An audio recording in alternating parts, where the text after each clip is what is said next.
Probably preaching to the choir, and you all know the importance of these skills.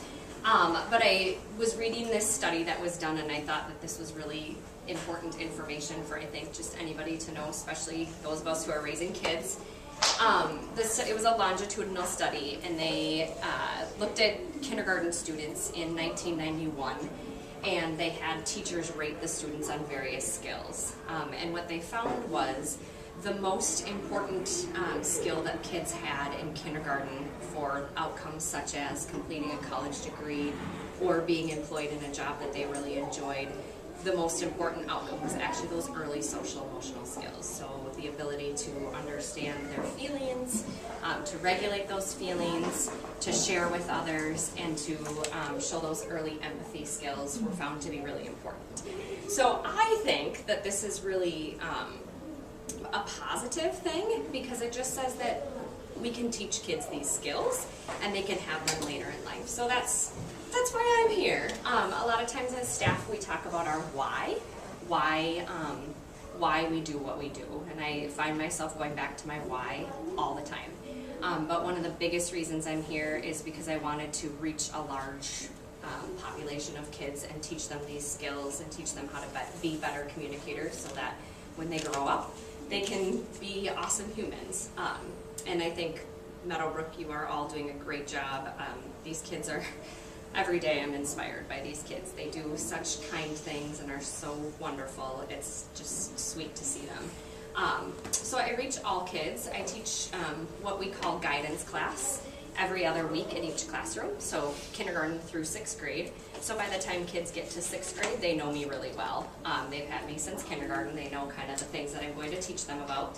And I try to really make sure that it's developmentally appropriate. So you're going to hear we're going to get a taste. I'm going to make this a little bit more interactive in a bit, but you're going to get a little taste of what I do in the classroom. And then I also run small groups. So the small groups can be anything from just a simple friendship group where I'm just trying to connect different kids to actually skill building. I also run family change groups and emotional regulation groups. So that's kind of that. And then I'm also available for all students to come and seek out. Students come to me all the time, so if your child comes home and says, I saw Mrs. Savansky today, don't think that it's abnormal. At some point, I probably will see them all. It's very normal for kids to just knock on my door and want to talk to somebody about something or resolve a conflict or just help solving a problem. So at some point I see them all. So I sort of look at things like I have 4 goals for all the students here and 4 things that I really want them to learn, and all of my lessons can fit under one of these goals. So the first is self-awareness, and this is being able to identify their emotions and recognize their own strengths and needs and develop a growth mindset. So growth mindset is just something we talk about all the time here at Meadowbrook. But we're going to do a little activity. You are going to play a game of charades with the person next to you, and this is something that I might do in the classroom. You're going to think about a time today that you were really aware of how you felt. So maybe that was this morning, you were really aware that you were very exhausted, or maybe you had a conversation with your little one at home and you were just very aware of how you felt really loving towards them, or whatever it is. So you're going to think about that, and you're going to act it out with the person sitting next to you.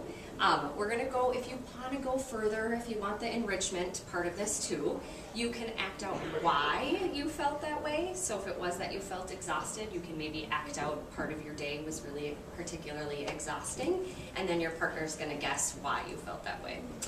We'll just play for like a couple minutes. When you hear my chimes, that's time to refocus back up here. So you can just play this game with the person sitting next to you. Go for it. Barb, do you want to play?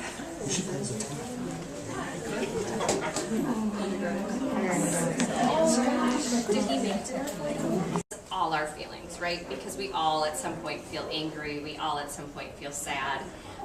And so I just try to normalize those feelings. As the kids get older, so I know there's only a couple of you parents here of older students, but we do talk about those higher emotions like jealousy or stress or those kind of things. And then After we're able to identify it, we really want to work on how do we manage it. Okay, so now we know how we feel, how do we regulate those feelings, and how do we, now that we feel like, okay, I'm not alone, I'm not the only one who feels anxious or stressed, what do I do with that? And I focus a lot on zones of regulation because it does have a lot of research behind it. So the makers or the creators of this curriculum made this look like stop signs or street signs. So all of our emotions can fit into one of those 4 zones. So if you notice our blue zone, that's our rest area. So I always talk about, like, if you go on a long car trip, you see the rest area. When your body is feeling really sluggish or you're running kind of low or slow, that's our like sick, tired, bored. Those are our blue zone. And when we're in school and we're feeling in the blue zone, we have to find ways that we can make ourselves more alert. So then we begin to talk about what tools do we need to use to make ourselves more alert. Next, we have the green zone, and when you get to a green stoplight, obviously you go. So that's our zone that tells us that we can just keep going. Then the yellow zone tells us that we need to slow down. So those are our emotions that give us a lot of adrenaline. And for those older students, we talk about adrenaline and we talk about what happens in your brain. But for the younger ones, we just focus on that your body is kind of jittery or your heart might beat faster. We focus on what your body does. So that can be scared, but it can also be silly, excited, those things. So it just tells us we need to slow down. And again, we talk about tools that we might use to help our bodies and brains slow down. And then last but not least, we have our red zone. And when you get to a stop sign or a red stoplight, you need to stop. And so we focus a lot on stopping and thinking when we're feeling really angry. And again, we talk about what tools do we use to stop and think. For some kids, it's walking away. For some kids, it's taking deep breaths. But we really try to focus on what tool works for them. And shout out, I saw a lot of first grade parents here. The first grade teachers have been amazing this year because they really have focused on this in their classrooms. So not only are we talking about this during my lessons, but they're talking about it all the time, all day, every day. And each first grade student has a little picture on their desk for them to check in, and those teachers are checking in with them every a couple times a day to check in. What zone are you in? What are you feeling? And they also each classroom has a calming corner. So when they are in that yellow zone, they can feel free to go to that calming corner. There's some tools that they have there, like breathing balls and fidgets and different things that they have practiced using, so they can use those in the classroom too as a way of regulating their feelings. One interesting thing that the teachers noticed on their own was that at the end of our day, a lot of our kids are in the blue zone, which makes total sense. They're 6 years old. And have had a long day.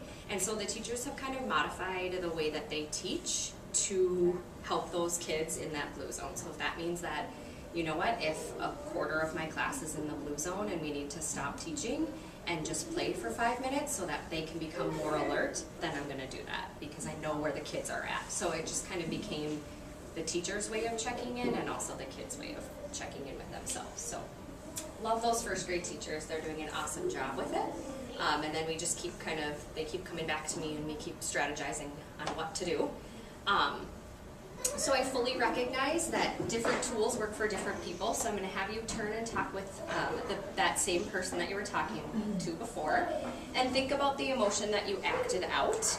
Think about what zone it might go in now that you have a little bit of knowledge about it, so try to identify what zone that would be in, and then think about a tool that you could use when you feel that way. So if I was exhausted in the morning, I might wake up and do some stretches first, or I might drink my coffee. I wouldn't give that example to the kids, but to help make myself more alert. So I'm going to give you just 30 seconds to talk about this with the person next to you.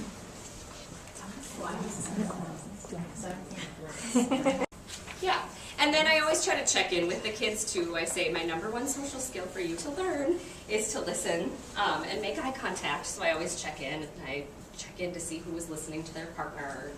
I do that all the time just because I want them to develop that. And then the next skill that we talk about is social awareness. So this is really understanding things from other people's perspective. And again, kids don't really develop this, or we don't really get here until about 2nd, 3rd grade. So I might start with this picture here, and I might talk to the kids about if we keep doing this, we're not going to get anywhere, right? We're just going to keep arguing from our perspective. And then I have them talk and talk to each other and say, how can they solve this problem? What can they do to solve this problem? So who wants to raise a hand and tell me how would they solve this problem? What would they do?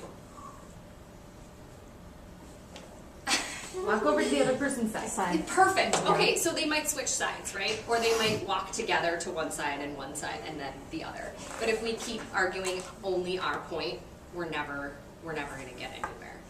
So this is just a great way for kids to visualize and see how they can see things from other people's perspective. I do a lot with like just different scenarios. And a lot of the scenarios will look really familiar to some kids because I try to use things that kids have come to talk to me about, so just to make it relevant.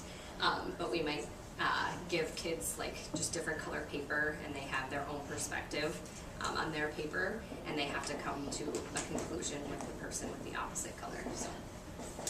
And then last, we build relationships, just better communication, cooperation, and conflict resolution. I do a lot of games. I won't make you play a cooperative game. I thought about doing, like, we could do the human knot in here, something like that, but I won't put you through that, and plus I'm running out of time, so you don't have to worry about that. But we just we do different cooperation games, and then we talk about it after. So what worked, what didn't? Does it work to listen to your group and get all kinds of ideas? Or if only one person is telling you what to do and none of us are listening, that doesn't work. And kids, I like to have kids just come up with their own solutions and their own observations when they play these cooperative games. So. Don't feel obligated to ask me questions.